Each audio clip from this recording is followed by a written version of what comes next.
Bien le bonsoir, bienvenue dans cette principale édition de la soirée, le bulletin d'information que nous ouvrons avec la Ziara générale de Tivaouane. L'événement a eu lieu donc ce dimanche 21 avril à Tivaouane, bien sûr. Il s'agit là du second plus grand événement religieux de la confrérie Tidjane après l'anniversaire donc de la naissance du prophète Mohammed, paix et salut sur lui. Événement religieux plus connu sous l'appellation de Gamou au Sénégal. L'événement religieux de la Ziara annuelle de Tivaouane a été institué par Serigne Babacar Sy en 1930 avec pour objectif notamment de consolider notre commun vouloir de vie commune. La cérémonie officielle s'est déroulée donc cet après-midi. Nous y reviendrons plus amplement dans nos prochaines éditions. Et puis Diatou Cissé en phase avec les réformes plutôt préconisées à la RTS. Pour l'ancienne secrétaire générale du SYNPICS, c'est un média public qui a certes la mission de relayer l'action du gouvernement, mais doit aussi être l'écho des voix discordantes, des réformes que la journaliste recommande également dans une certaine presse privée, constamment dans des critiques de l'action gouvernementale. Nous suivons les précisions de Diatou Cissé, interrogé par Aïssata Ndiaye lors de l'émission de Jury du dimanche. Moi, je mets le gouvernement Sonko-Diomaye à l'effet d'accoutumance. Ils ont commencé dans leurs aises à accaparer les antennes de la RTS. Et je pense que parmi les réformes à faire, parmi les ruptures à faire, c'est de revoir le cahier de charge de la RTS.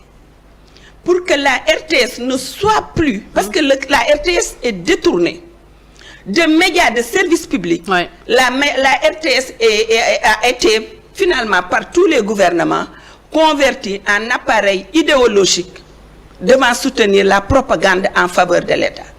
La rupture voudrait que le nouveau pouvoir comprenne que cette démarche, elle est contre-productive. Vous savez pourquoi c'est contre-productif? La RTS a une très belle grille de programme et fait beaucoup pour refléter la richesse de notre diversité culturelle. Mais tout le monde se détourne de la RTS parce que vous avez une page politique chargée. Il faut qu'on revoie les choses de telle sorte que aucun DG de la RTS ne puisse plus jouer le rôle de Big Brother vous regarde, au point de valider même le conducteur du journal télévisé, même s'il se trouve en Syrie.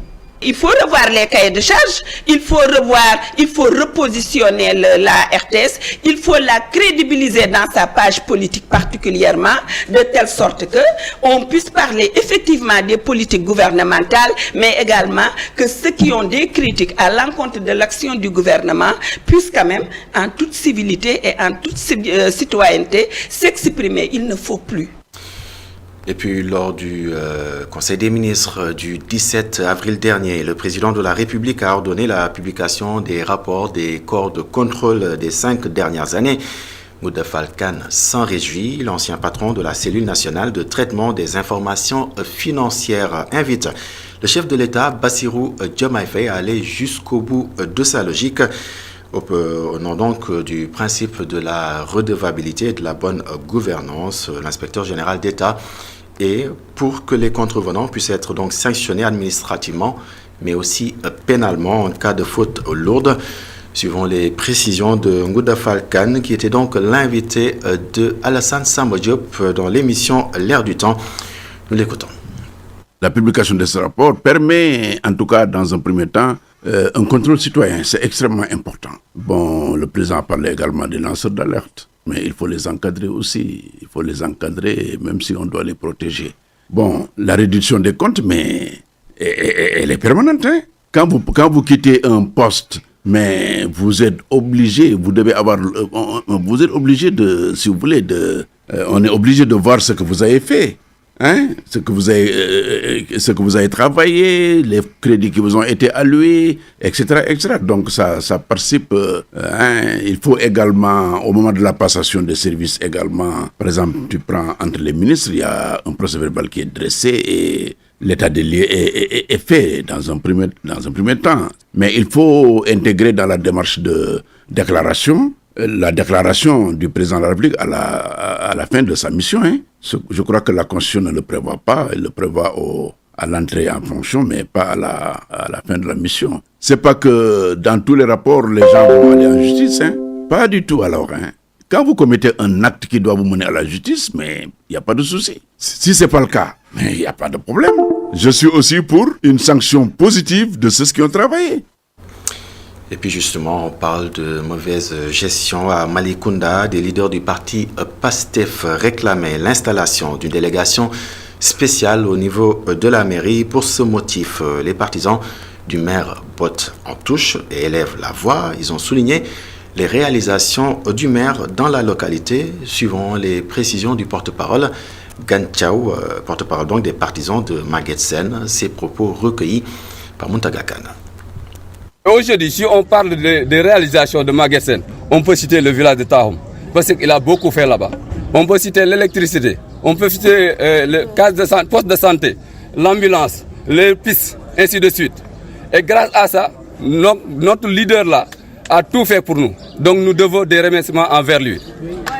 Concernant le central solaire de Malicounda, on peut dire si Tahom a de l'électricité aujourd'hui, c'est grâce à ce central là.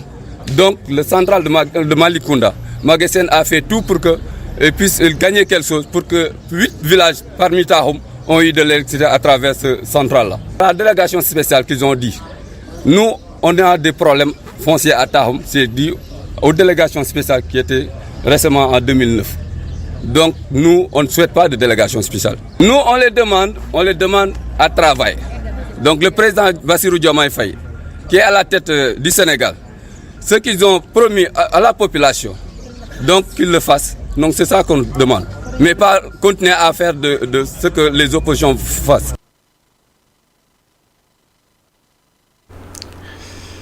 Toutes nos excuses pour la qualité donc de cet élément. Nous poursuivons donc cette édition pour parler de guerre. À la guerre, comme à la guerre, les habitants de Djamalaï l'ont déclaré donc à ceux qu'ils disent vouloir s'accaparer leur plage. Ils exigent l'arrêt des chantiers entamés dans ce lieu où la construction est interdite. De plus, ils demandent aux autorités concernées de leur venir en aide et que l'octroi des autorisations de construction soit revu. Suivons les détails dans ce compte rendu signé Khadija Ndadjoufa. Les habitants de Djamalaï et des environs vont debout contre le bradage du littoral. Ces populations renseignent que leurs plages sont menacées par des privés qui veulent s'en approprier, explique Marguerite Diouf, membre du conseil de quartier. Et on voit des maisons poussées comme des champignons et on ne comprend pas. Nous sommes dans quel pays? C'est quel pays? Tu te lèves un beau jour, tu dis, cette partie m'appartient, la plage m'appartient, pied dans l'eau, ça m'appartient. Pourquoi? Au nom de quoi? Hein? Nos enfants ont été privés de terrain. Vous voyez bien le viaduc. On a supprimé 12 terrains de foot. Il ne nous reste que ça pour que nos enfants puissent jouer au foot ou bien pratiquer le sport. Et on vient nous dire que tout ceci appartient à des privés qui doivent construire des maisons. Vous pensez que c'est sérieux? Un monsieur du nom de Tierno Moulesso est accusé dans cette affaire. Ce dernier aurait même déjà débuté la construction. Un acte illégal, juge ses habitants qui brandissent un arrêté. Sans tenir compte même de l'environnement, sans tenir compte même des populations qui habitent là, dont les maisons sont menacées. Et vous pensez que c'est normal? C'est pas normal. Donc, qui leur a donné ces papiers? Je ne sais pas. Parce qu'ils ne peuvent pas avoir des papiers, peut-être non, mais tout ce trafic dans ce pays-là. Avec ces vagues de construction, les habitants de Djamalaï n'excluent pas des risques de confrontation avec les acteurs. C'est pas sérieux. Et qui donne ça? C'est le domaine. C'est les impôts et domaines qui donnent ces propriétés. D'où est-ce qu'ils ont sorti leurs papiers pour pouvoir construire? Nous, on ne va pas se laisser faire on luttera jusqu'à la dernière goutte de sang. Parce que ça, il y va de notre vie et surtout de l'avenir de nos enfants. Dans le but de protéger leur environnement ainsi que leurs plages, ces habitants de Djamalaï et des environs condamnent l'octroi d'autorisation de construction et demandent à l'État du Sénégal d'agir au plus vite. Et puis pendant ce temps, des arriérés de salaire, c'est ce que réclament les volontaires de l'éducation des classes préparatoires à l'élémentaire. Face à la presse, ils ont interpellé les autorités sur la tenue de leur examen professionnel, ce qui est censé leur valoir un ticket d'entrée dans la fonction publique. Les détails avec Amadou Mardiallo. On a laissé tout pour l'amour de ce métier. On a tout laissé. Parce qu'on pouvait abandonner les classes et partir dans la mer Méditerranée. Mais pour l'amour de ce métier, nous sommes restés ici devant nos enfants. 6 mois de salaire, c'est ce que réclament les volontaires de l'éducation des classes préparatoires à l'élémentaire CPE. C'est que nous sommes fatigués. Et que nous sommes ici dans les classes préparatoires à l'élémentaire durant 9 mois. PIPADH, c'est un projet en collaboration avec les mairies et l'IF. Donc ils nous ont formés durant 4 presque mois. Jusqu'à présent, nous ne sommes pas rémunérés. Ça c'est la première cause, la rémunération. Parce qu'il nous doit presque 9 mois. Parce que nos collègues des autres régions, ils ont déjà plaidé ça. Et ils nous ont avancé 150 000. Alors que là, nous voulons notre argent total. Souciants de leur carrière professionnelle, ces volontaires de l'éducation interpellent les autorités pour intégrer la fonction publique. Deuxièmement, l'intégration dans la fonction publique. Comme nous sommes des jeunes, et ils ont dit que l'emploi des jeunes commence d'abord sur le tranche d'âge entre 25 et 35 ans. Nous sommes dans le tranche d'âge entre 25 et 35 ans. Donc, ils devaient nous aider, de nous donner ce droit qu'il nous faut. Donc, jusqu'à avoir un gain de cause. Là, derrière moi, vous avez vu des mères et des pères de famille. À Matam, les 118 volontaires de l'éducation répartis dans les IEF de Matam, Kanel et Ranérou alertent les autorités sur leur situation qu'ils qualifient d'inquiétante à quelques mois de la fermeture de l'école. Balodia Thiam est porté à la tête de l'organisation syndicale FGTSB, ceci à l'issue donc d'un premier congrès ordinaire tenu à Rufisque. Le nouveau secrétaire général de la Fédération générale des travailleurs du Sénégal B se dit donc conscient des défis qui l'attendent. Nous l'écoutons.